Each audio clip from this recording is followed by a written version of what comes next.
جناب قبلہ علامہ حسن میر قادری صاحب.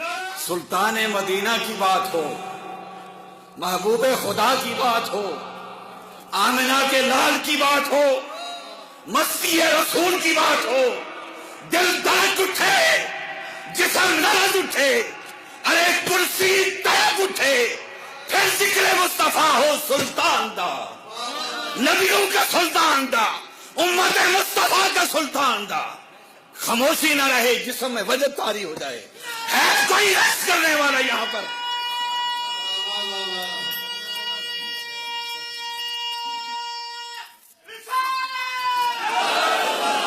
میں نے سنا تھا اس بستی میں عاشق رسول رہتے ہیں، عشق مصطفیٰ میں تڑپنے والے رہتے ہیں.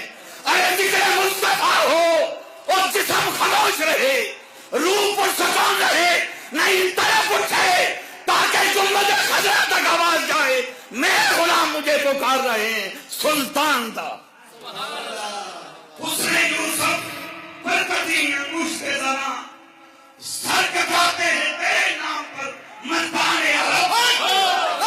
مرحبا جب کوئی آ رہا ہو اسے کہتے ہیں مرحبا، ہم کہہ رہے ہیں مرحبا یا رسول اللہ. یہاں سے جگہ دور نہیں ہے، اے گنبد خضرا کے مکی مرحبا، ہم انتظار میں ہیں جلوہ فرمائے. السلام علیکم ویورز، آج ہمارے لیے خوش نصیبی کا موقع ہے کہ جناب علامہ حسن میر قادری صاحب یہاں کویت تشریف لائے ہیں، پہلے بھی تشریف لائے ہیں. آج جو شیخ خطابت بھی دیکھا اور انہوں نے بہت اچھی باتیں بھی کی، کچھ ایسی باتیں بھی کی جو کوڈ کا استعمال کیا. پہلے بتائیں کویت کیسا لگا آپ کو، کویت کیسے لوگ لگے؟ بسم اللہ الرحمن الرحیم. کویت کے حوالے سے میں نے جو گفتگو میں ذکر کیا ہے کہ یہ مصطفیٰ کے پڑوسی ہیں، تو جو کسی کے پڑوس میں رہتا ہے تو اثرات ہو ہی جاتے ہیں. عشق رسول، محبت رسول اور جذبہ اور کیفیت جو لوگوں میں دیکھی ہے، پیار، محبت، الفت، یقیناً عرب کنٹریز میں مجھے جہاں تک میرا مشاہدہ ہے کویت میں زیادہ پایا ہے ان کی محبت اور عشق رسول کے حوالے سے، میلاد کے حوالے سے اور اپنے اخلاق و کردار کے حوالے سے. تو میں دعا کرتا ہوں اللہ برکت دے، کامیابی دے سب کو.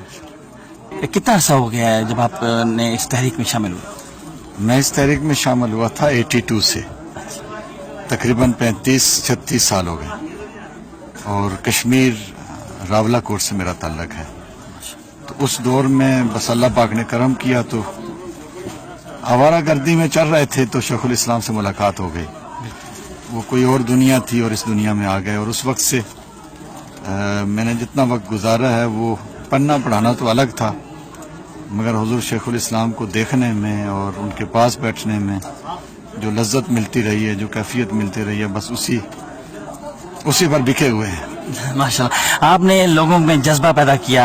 جب بات نعت کی ہو رہی تھی تو ماشاءاللہ بہت آپ نے لوگوں کو گرمایا، اور یہ واقعی یہ چیز ضروری ہے. جب نبی صلی اللہ علیہ وسلم کا نام ہو اور اس وقت لوگوں کو جذبہ ضرور ہونا چاہیے. فرانس میں آپ ہوتے ہیں تو فرانس میں لوگوں کو آپ کس طرح دین کی طرف لاتے ہیں، یا کیا ایسا آپ نظام بنایا ہوا ہے؟ دیکھیں، چونکہ اس دور کے تقاضے ہیں، خاص طور پر محفل مصطفیٰ اور نعت مصطفیٰ کو رسم نہ بنایا جائے، اس کو دلوں پر وارد کیا جائے، ایک کیفیت بنائی جائے. اب یہ ہر علاقے کے اپنے اپنے حالات ہوتے ہیں. فرانس یا یورپ میں ہم دف کا استعمال کرتے ہیں، اور بعض دفعہ قوالی کی صورت میں ہم نوجوان نسل کو، چونکہ وہاں کے حالات کے مطابق ہم وہ طریقہ استعمال کرتے ہیں. اچھا، وہ اس مجلس میں شوق سے آتے ہیں، صحیح. سمجھ آئے نہ آئے انہیں ایک میوزک کی اور ایک صوفیانہ کلام کی اور دف کے ساتھ، یا وہ بعض دفعہ ہم طبلہ بھی استعمال کر لیتے ہیں، اس کے شوق کی وجہ سے وہ دلچسپی رکھتے ہیں آنا.